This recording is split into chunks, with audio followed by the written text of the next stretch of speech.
Well, some of you may not have expected to hear a message on alien phenomena today. As James T. Kirk said, we will be going where no man has gone before. I'd like to begin by introducing my wife and my son, Carrie and David. Why don't y'all stand and wave? I might tell you that David came up with the idea for my most recent book, which will be coming out in about 3 months. It's on the hard sayings of Jesus. So David helped me with the book, so I'm very proud of that. Now, I need to ask you a question. You know, a lot of people today claim that they're waking up in the middle of the night getting abducted by aliens. That's what they're saying today. Now, I want you to be honest with me. I want to ask you women first. How many of you women have been sound asleep? I mean, you're just very sound asleep, and maybe about 2 o'clock in the morning you hear something. And it scares you. Was that the window that just opened downstairs? And then you wake up your husband. George, go see what that was. How many of you women have done that? Okay, good. Good number of you. Now, men, I want you to be honest. How many of you men have been sleeping soundly, then you wake up in the middle of the night thinking that you've heard something, and then you wake your wife and say, would you go check that out? How many? Okay, a couple of you. We will be starting a recovery class at this church. See Rich after the service. Now, I wonder how many of you will admit to watching the Twilight Zone back some years ago. Anybody ever watch that show? Okay, good. I feel much better. Do you remember that episode where, these nice aliens show up? I mean, they're just really nice aliens. And these aliens are so nice that they've got this book with them called How to Serve Man. Now, of course, on the title, it's all alien gibberish, but they translate it for us on the spot. How to Serve Man. And these aliens, I mean, man, they're just so nice. They've got a book on the subject. And they convince all these earthlings that they're so nice. And by the end of the show, they've invited all these earthlings back to their own planet. And so the TV show portrays all these humans getting on board this ship, and right as the door is shutting, a scholar comes running out of a building who has just finished translating the book and says, don't go, we've translated it, it's a cookbook. How to Serve Man. Okay, sick humor, but I laughed. Well, one thing that tells us is that things are not always as they seem. Amen? Things are not always as they seem, and we're going to see that that's especially true regarding alien phenomena. Now, it might interest you to know that as many books have been written on aliens and UFOs as have been written about the Kennedy family. And we all know that the Kennedy family is the gold medallion standard for popularity in publishing. So that means that UFOs are quite popular today.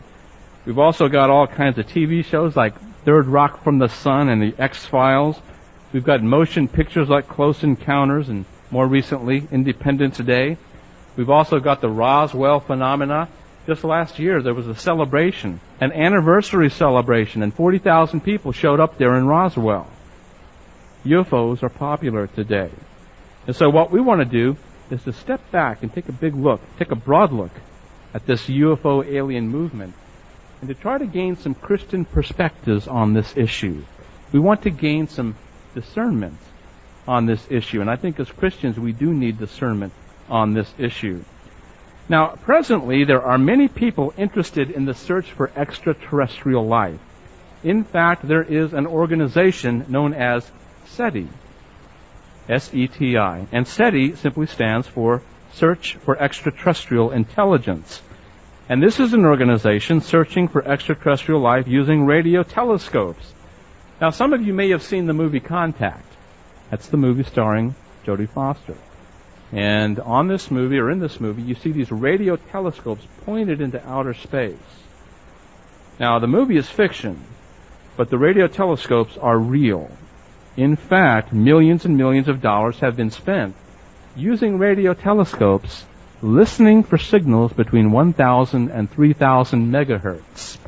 The idea is that if there are aliens out there, we should be able to discover it by signals that we can hear with these radio telescopes. Now, it used to be that these radio telescopes were funded by the U.S. government, But as is true with so many other things, it ended up on the cutting floor of Congress. We ran out of money. So some rich people decided to support this, and among those rich people was Steven Spielberg. Now, Steven Spielberg was at a ceremony where he was donating just an unbelievable amount of money to this project. And somebody asked him, "Well, Mr. Spielberg, do you really think that there's intelligent life out there?" And he pondered for just a moment, and then he said, "You know, I think the more important question is there intelligent life here on planet Earth?" And I think he made a good point. We need to have discernment on these kinds of issues. Now, the bottom line so far is that millions of dollars have been spent, but they haven't heard a blip using these very expensive radio telescopes. So far, there's no sign whatsoever of extraterrestrial intelligence. Now, if there is extraterrestrial intelligence out there, the question becomes, why haven't they contacted us? Now, haven't you stayed up late wondering that? Why haven't they contacted us if there is life out there? Well, scientists have been debating this issue back and forth. Now, you'd think that they have better things to do, but they have been debating this thing back and forth. And here are a couple of the hypotheses that they've come up with. One is the self-destruction hypothesis. This is the idea that there are aliens out there, but, they developed the technology of destruction, mass weapons and so forth, and they ended up blowing themselves up before they could contact us. That's the self-destruction hypothesis. There's also the stay-at-home hypothesis. And this is the idea that the aliens are not really interested in contacting us. They'd rather just stay home and contemplate their own existence. And then there is the too far away hypothesis. This is the idea that there are aliens out there, but they're just so far away that there's no possible way for them to send a radio signal or a spaceship. All that stuff you see on Star Trek and warp drive and so forth, that's all fiction. You really can't do that. So maybe they're just so far away that they can't contact us. Well, I've come up with a fourth hypothesis. It's called the they ain't there hypothesis. And it's at least worth considering. It's at least as much worth considering as some of these other hypotheses. Now, I have to tell you that Christians are divided on the issue as to whether there is extraterrestrial life out there. Some say yes, some say no. And I suppose there's room in the family of God for debate on this issue. But I think a key factor has to do with the Genesis account. But before I look at that, let me give you the viewpoints. There are some Christians who think there is life on other planets out there, and among them is Billy Graham. Billy Graham thinks that there probably is life out there, and if there is life out there, they're God's creatures, just like we are God's creatures.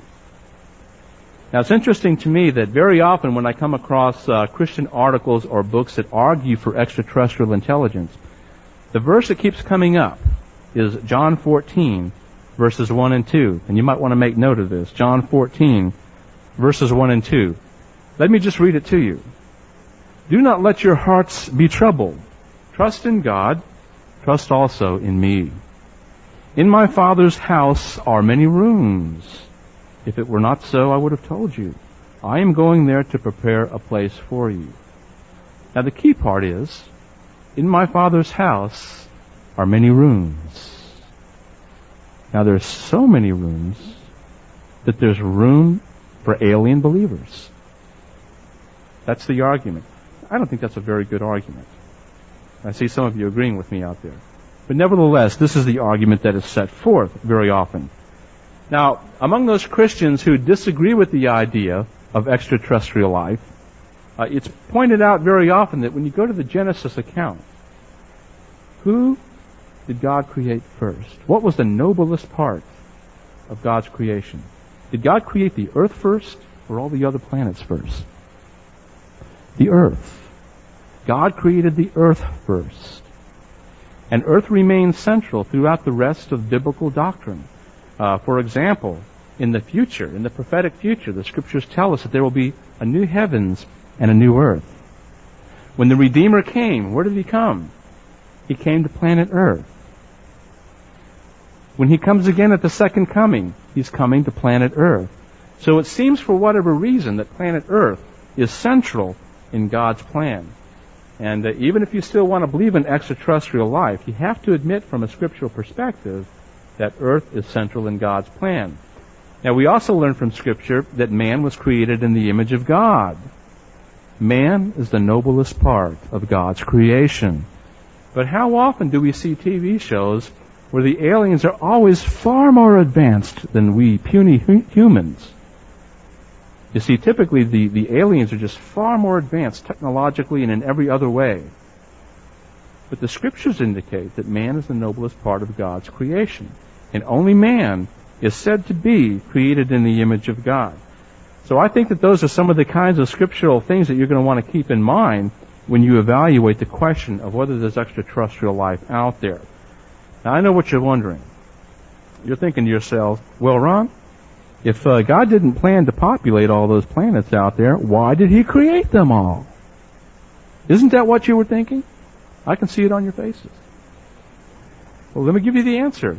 The Scriptures indicate in Psalm 19 that God created all of it as a testimony to Him. You see, all the stars serve to glorify Jesus Christ, the Creator. Now, scientists tell us that if you go outside at night and you look straight up, you can see about 4,000 stars with the unaided eye. Now, of course, here in Southern California, if you go outside and look straight up, you'll see maybe 40 stars at best. But in most parts of the country where there's not such heavy pollution, you can see about 4,000 stars. And with a telescope, with a powerful telescope, you can see 1,000,000 billion stars. That's a lot of stars. In fact, scientists tell us that there's more stars out there than there are grains of sand on planet Earth. Now, I don't know how they know that, but that's what they say. That's a lot of stars. Now, I'll tell you something. Jesus Christ created it all. And here's some good news.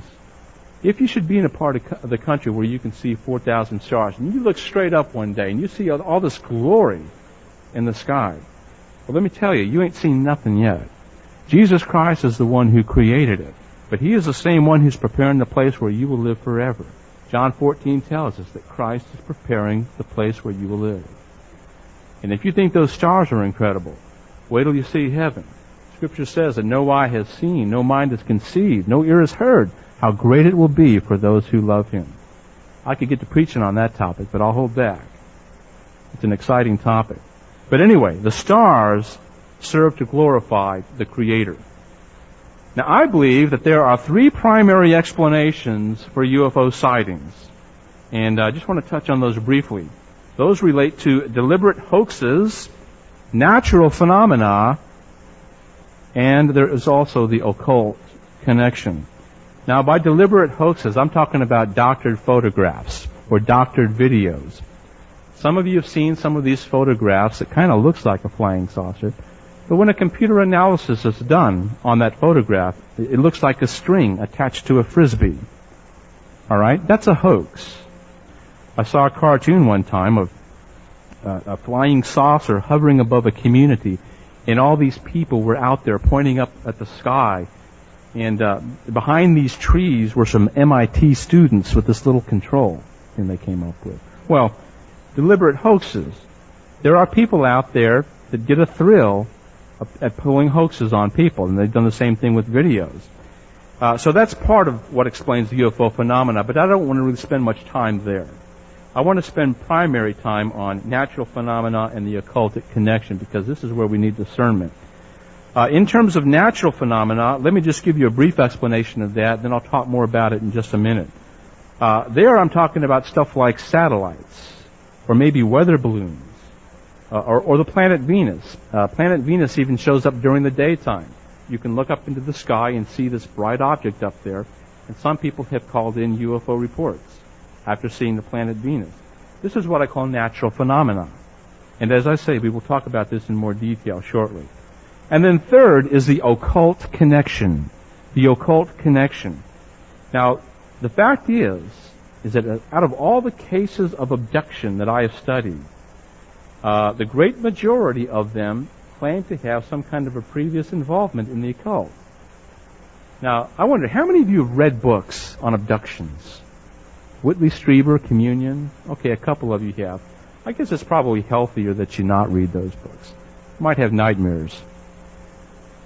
But typically what they say happens is this. These people say that they'll be sleeping right in the middle of the night, and then, against their will, they are abducted by these aliens.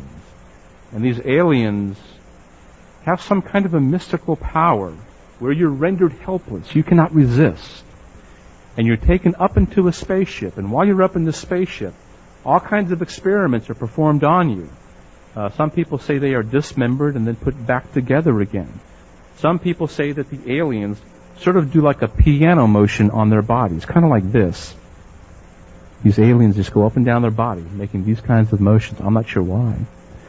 And typically, they'll also report what they call a mind scan, which sounds kind of scary. And what this is allegedly the alien comes very close to your mind, to your brain, and reads your mind and starts to plant thoughts there and gives you new revelations and even gives you new psychic powers and new occultic powers.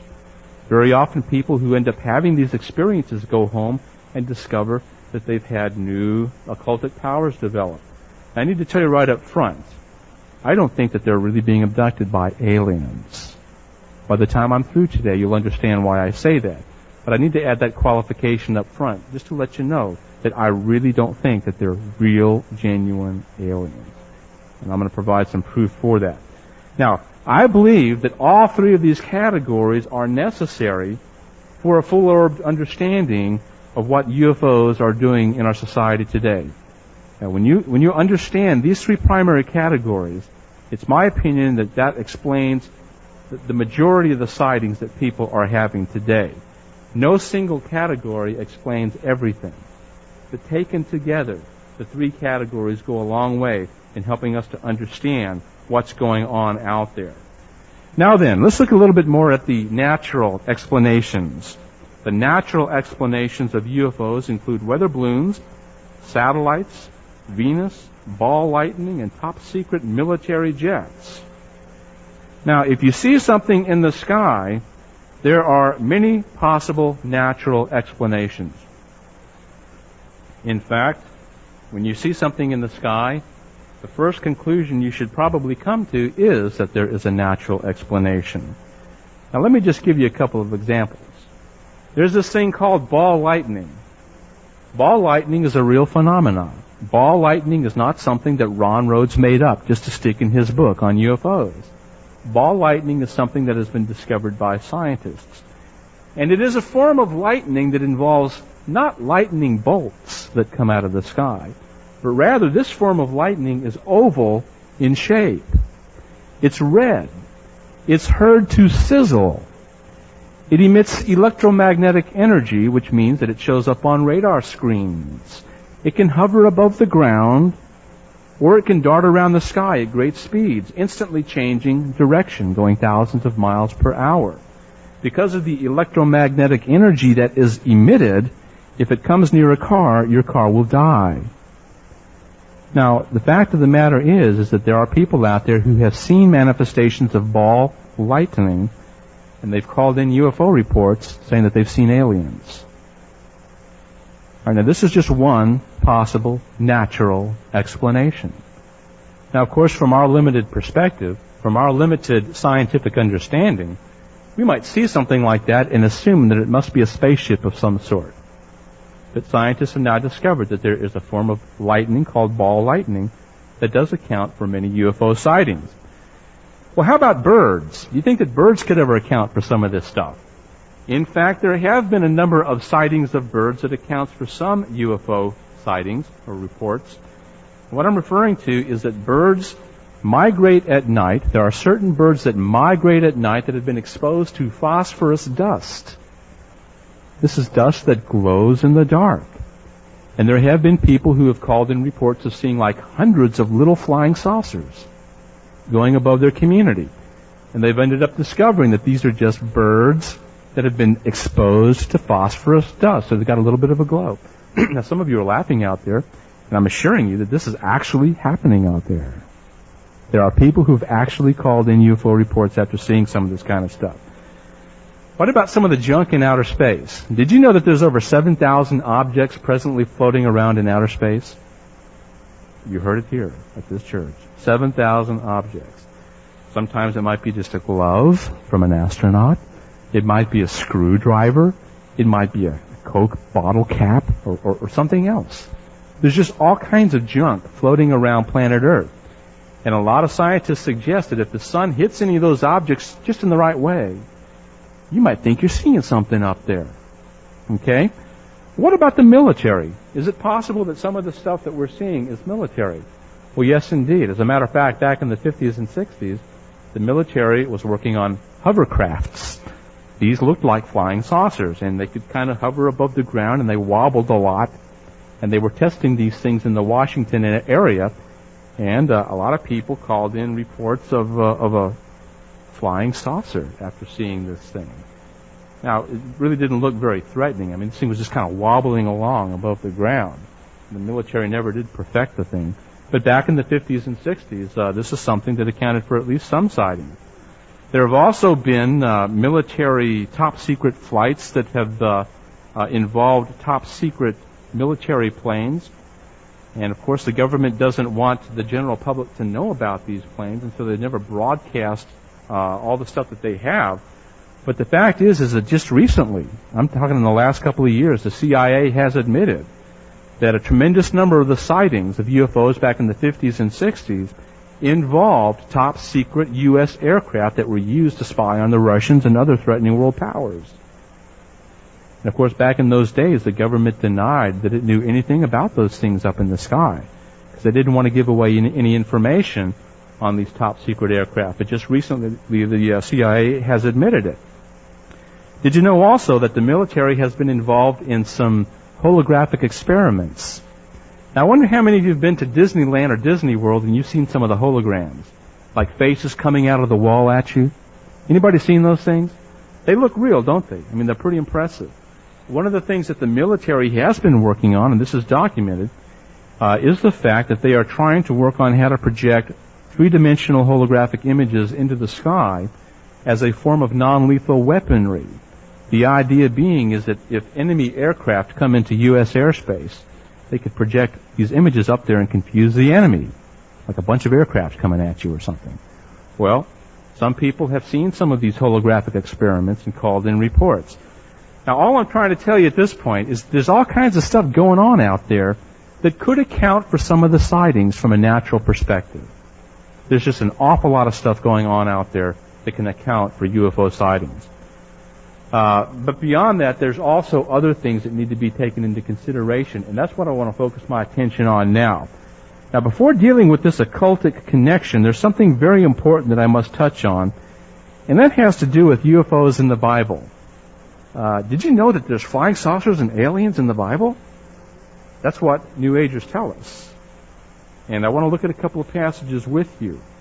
The first one is in Exodus 19, and if you have your Bible, you might want to flip open. That's Exodus 19, verses 16 through 20. And as you listen to me read this, be thinking about the movie Independence Day. Okay? Now just listen. On the morning of the third day, there was thunder and lightning, with a thick cloud over the mountain, and a very loud trumpet blast, and everyone in the camp trembled. Then Moses led the people out of the camp to meet with God, and they stood at the foot of the mountain. Mount Sinai was covered with smoke, because the Lord descended on it in fire. The smoke billowed up from it like smoke from a furnace, and the whole mountain trembled violently, and the sound of the trumpet grew louder and louder. Well, it sounds kind of like Independence Day. I mean, you see these clouds coming into the atmosphere, and there's a fire within the clouds. And as it pulls into New York City, I mean, all the buildings seem to be trembling because of the tremendous mass of these huge alien spaceships. And so today, there are New Agers who would tell us that what Moses actually saw was an alien spacecraft coming down on Mount Sinai, but it was so glorious that he thought it was God. Okay? This is what we are told. Now, I read these books. I want you to know that I've read many books by New Agers on this issue, and they actually believe it. When we hear this kind of stuff, we think it sounds kind of nuts. But there are actually people out there who hold to these kinds of ideas.